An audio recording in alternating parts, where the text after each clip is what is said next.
The remarkable thing about this is the only cave on this mountain. So, if the sort of Arabian alternative is true, and this is Mount Sinai, then this is the place.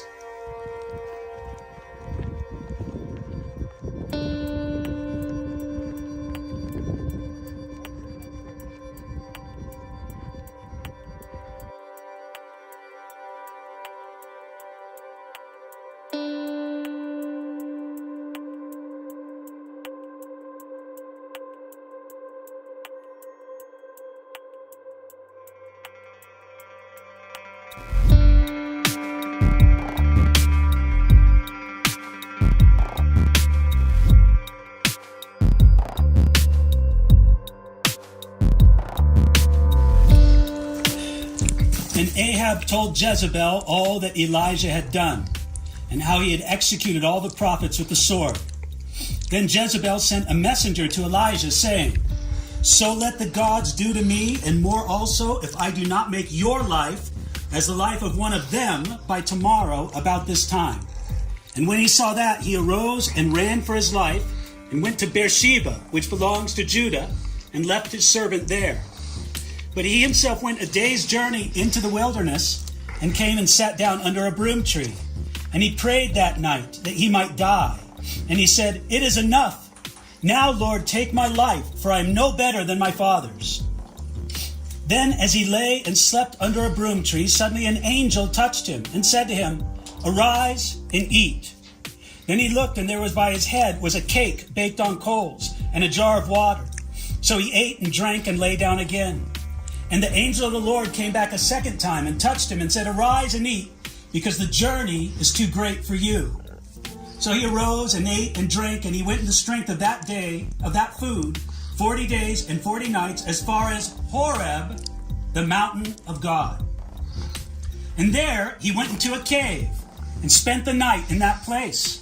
And behold, the word of the Lord came to him, and he said to him, "What are you doing here, Elijah?"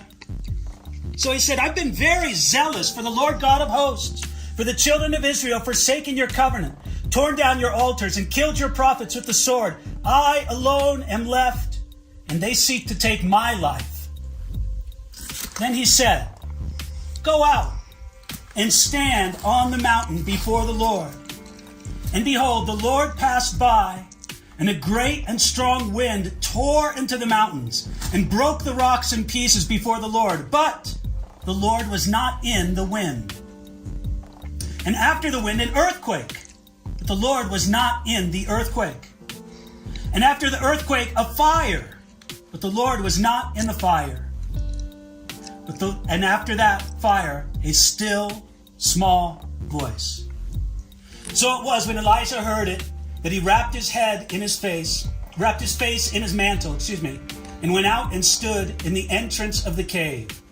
Suddenly a voice came to him and said, "What are you doing here, Elijah?"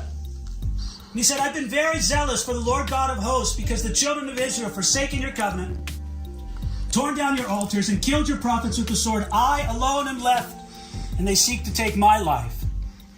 And the Lord said to him, "Go, return on your way to the wilderness of Damascus, and when you arrive, anoint Hazael as king over Syria. Also you shall anoint Jehu, the son of Nishmi, as king over Israel.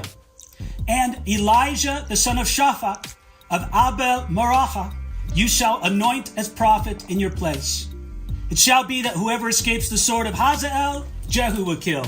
Whoever escapes the sword of Jehu, Elisha will kill. Yet I have reserved in 7,000 in Israel, all whose knees have not bowed to Baal, and every mouth that has not kissed him." God met Elisha in just a quiet, I've heard the idea of a still, small voice, perhaps being something like a whisper, just a soft voice. God said, "That's how I'm going to speak to you." And I love what God said to Elijah.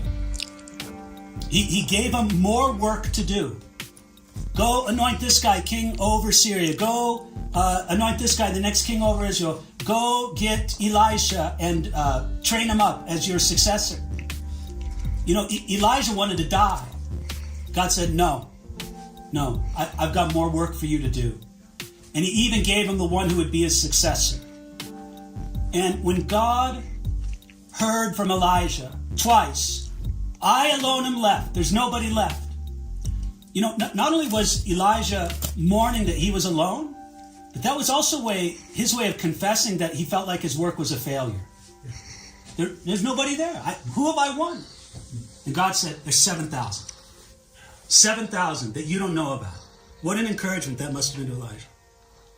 And the last thing I would say, I know Miles and Silvan would have other things, but you know, Elijah cried out to God, God, take me, kill me, take my life. Lots of us have been there. I don't want to go anymore, Lord. Take my life. You know, not only did God say no to Elijah, he said no so emphatically that he never died. He was carried up alive on a whirlwind into heaven. And since God said, no, no, and no again. Not only am I not going to take your life now, I'm never going to take your life. You're going to come up, you're going to be unique and come up alive to heaven. I think that's pretty awesome.